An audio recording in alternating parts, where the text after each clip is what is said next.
खाली जय भीम का नारा लगाने से, खाली जय भीम करने से, भीड़ इकट्ठा करने से कुछ नहीं होगा जब तक आप इन सरों की ताकत को वोट के रूप में नहीं बदलोगे और वो वोट की ताकत आप भाई को नहीं दोगे, तब तक बहुजन समाज में खुशहाली आने वाली नहीं है।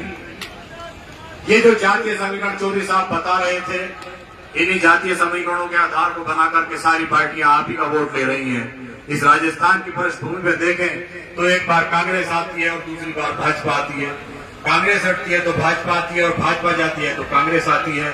ये कब तक चलेगा? ये एक सिक्के के दो पहलू हैं। दोनों पार्टियां एक ही काम कर रही हैं, दोनों आप पर जुल्म कर रही हैं। चाहे जितेंद्र मेघवाल के साथ हो रहा हो, चाहे इंद्र मेघवाल के साथ हो रहा हो, चाहे ओम प्रकाश रेंगर के साथ हो रहा हो, चाहे किसी मुस्लिम समाज सुनेद या नासिर को जिंदा जलाने का मामला हो, उनके साथ हो रहा हो। जुल्म तो जुल्म है साथियों। ये जो तानाशाही सरकार इस मुल्क में बैठी है, ये संविधान को नहीं मानती, और जो ऐसी सरकार है जो संविधान को नहीं मानती, आप प्रण लें और इकट्ठा हो। कितनी बड़ी तादाद है आपकी, इतनी बड़ी तादाद को तो यहाँ शासक होना चाहिए। और ऐसी सरकार जो तानाशाही कर रही है, जो संविधान को नहीं मानती, ऐसी सरकारों को उखाड़ फेंकने का आज राजस्थान से संकल्प लेकर उखड़े, संकल्प लेकर यहाँ से जाएं कि आने वाले 2023 में जो राजस्थान का चुनाव होगा, इसमें भीम आर्मी और आजाद समाज पार्टी की महत्वपूर्ण भूमिका होगी। और भाई चंद्रशेखर आजाद के बगैर राजस्थान में कोई सरकार न बनी है और आने वाले टाइम में ना बनेगी। साथियों, भाई चंद्रशेखर आजाद जहां जुल्म जाती होती है वहां जाते हैं। मैं मुस्लिम समाज से आता हूं।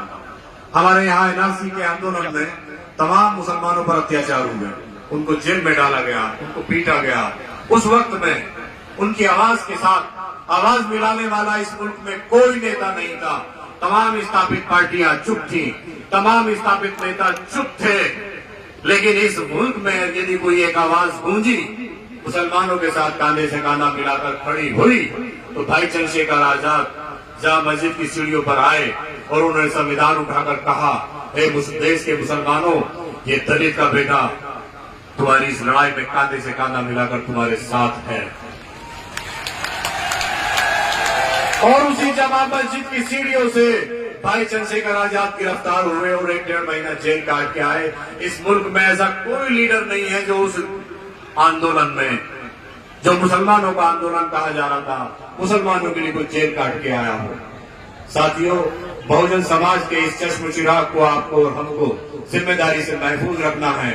भाई पर गोली चली, मनुवादी ताकतें उनको मिटाना चाहती हैं, उनको खत्म करना चाहती हैं।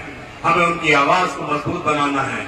और इस देश में काशीराम साहब नहीं आने वाले, लेकिन काशीराम साहब के रूप में भाई चंद्रशेखर आजाद आ चुके हैं, आ चुके हैं, आ चुके हैं। उन पर जो गोली चली, मैं अपनी बात यही खत्म करता हूं। अल्फाज उनके हैं, जबान मेरी है।